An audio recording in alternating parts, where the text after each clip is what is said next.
Rek, beat it up.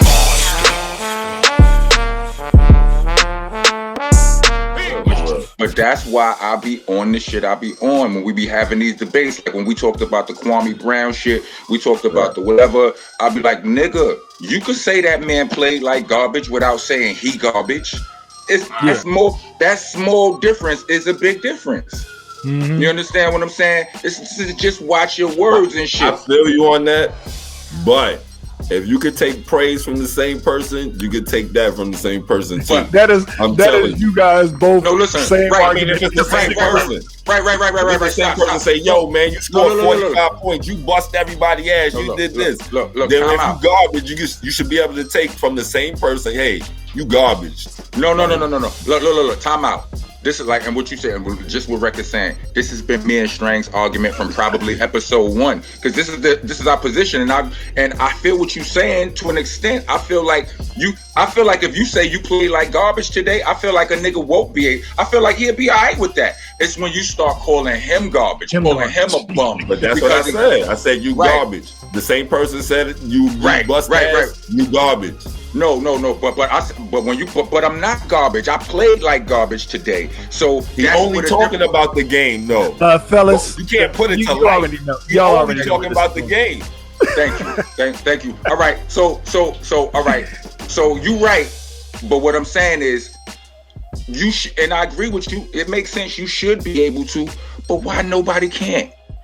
Nobody can take it, son. Because but this is what. Listen. This comes from the big bro. He always said this to me. Like, yo, listen. You could deal with life the way you think, the way it should be, or you could deal with life the way it is. And the fact that you said what you said, you learned a lot off of that episode, right? Because of the way you see, like, and did you hear the way they handling this shit? Like what I heard on the Joe Budden's podcast, he was talking about it. He like, yo, these niggas is like, Mickey apologized, but then niggas was like, yeah, okay, that's cool. We need that a public apology is cool, but hit us up to negotiate a fee for the disrespect, for defaming our name. Like, wow. Like that's next level. That's kind of. Wait up, but what y'all think about that? What you think about that, Raz? I ain't paying no nigga shit. I don't pay no niggas nothing. It's all extortion where I'm from. So I ain't never paying no niggas. No, it absolutely is extortion. But you don't run around saying shit about niggas that have niggas on your ass. Pause. Look, I done have my issues, win, lose, or draw, you know. But what I don't do is go to the police, and I don't pay niggas nothing. I'm saying, look. I'm saying, look. Now, you happen to be, and I know Mickey, like this is one of the fun times where I had to watch it and really like. And nobody wants to make the fucking Wu-Tang mad. It's a million. So I know what he meant. I know what Nori meant. It's like, yeah, it's a million niggas. It's 17 fucking Australian niggas. And not only that, these guys was drinking too. They was a little intoxicated. That too. And everything you saying, Starang, is right. But be cognizant of where you are. The walls have ears. Now you're on the show. That's why it was funny, because I'm like, I know what Nori meant. Right. But now, and if it was a closed room, an environment where even if RZA would have been there or Ninth Prince or niggas would be like, oh, I know what you mean, whatever. Yeah. If it was a closed room, like one of them could have been in there and they would have just ranked on Nori and it would have been all right. You understand? Get the fuck out of here, you fat nigga, whatever, la la la la la la, and it would have been all right in a closed room. But you said that on your show and then aired it. It's different. So, and that part, I think, you know, think about the controversy that ensued, and it did numbers for everybody. So it was kind of brilliant. It didn't result in nobody, you know, ultimately beefing, and we're still talking about it. Dr. Dre used to say that controversy sells records. Controversy sells fucking blogs and all this shit. People want to see the beef. Niggas love to watch the train wreck. So the fact that they didn't edit it out leads me to believe it's like, fuck it. I didn't even think about that. Think it was that serious, right? That's what I think. They didn't think it was that serious because they probably overlooked it. Like as they was playing, like when we edit. I'm not the nigga who edit the footage for these shows that we doing right here, right? But I know I would imagine that you make timestamps, like you know what I'm saying, and you go when you cutting out shit, you go by the timestamps unless something stuck out to you that you know you need to get rid of. But then you could be just being thorough, watching everything all the way through. I don't know, but you can miss some things.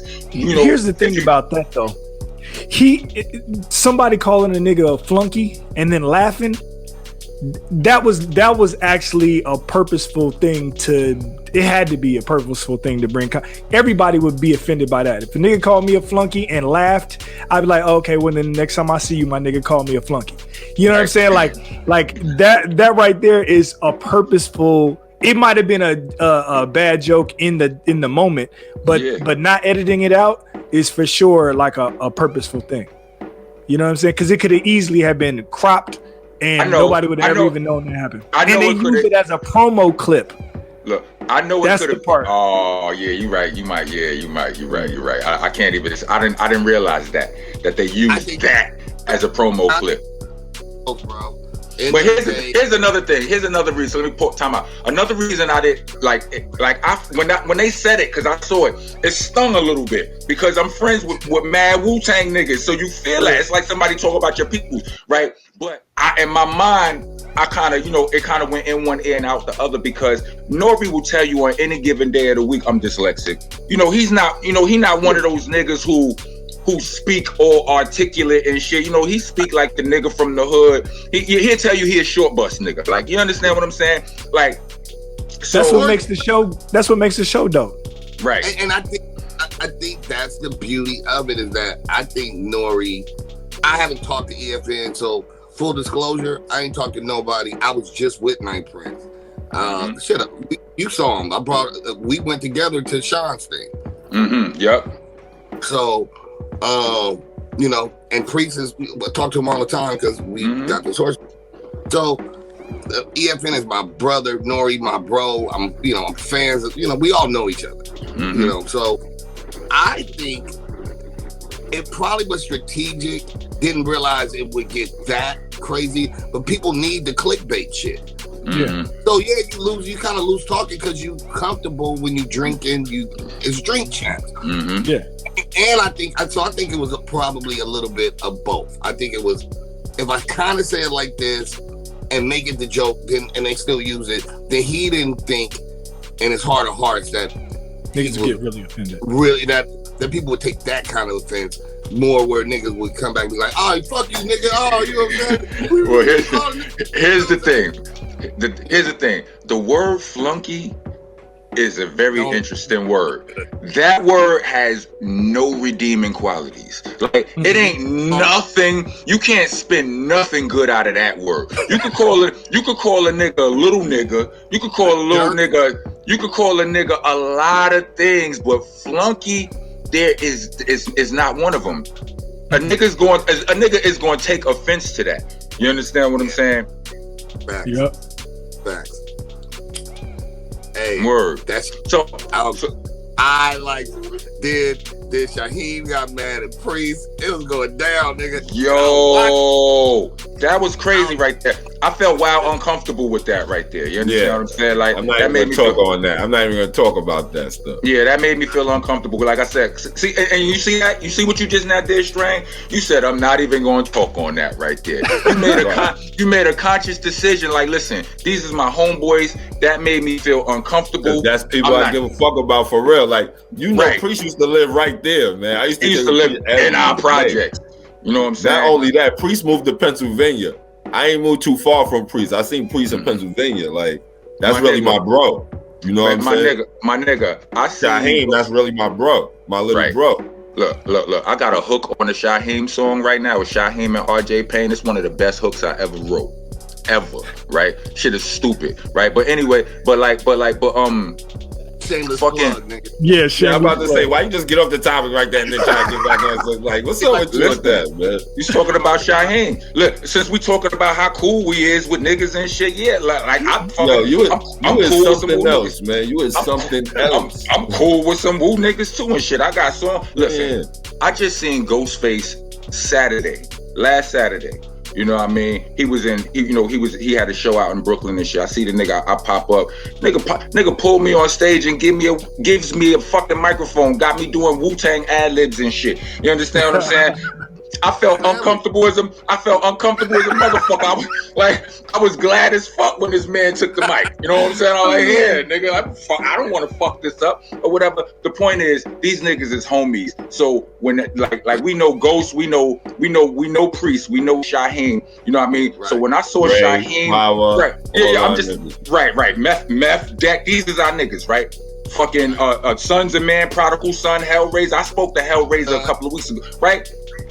That shit was mad uncomfortable when I seen the video with Shy and Ghost in it talking about we cleaning house. Niggas is la la la la. I was like, whoa.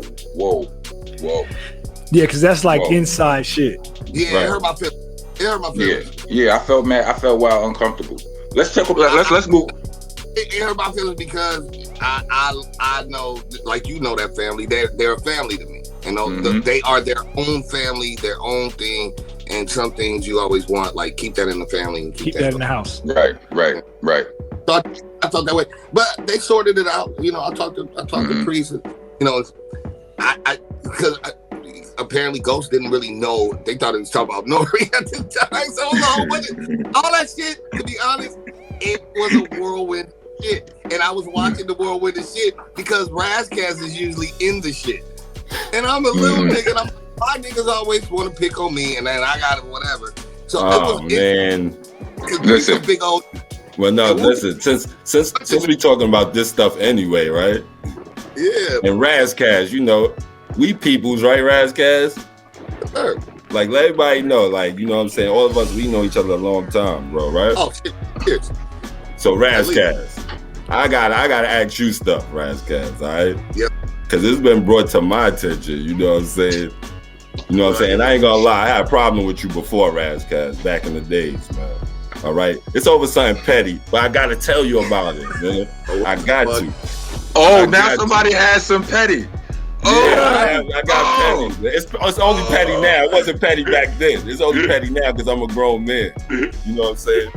But it's been brought to my attention, Razzcast, that I took money from you before. I don't know nothing about that. Is that true?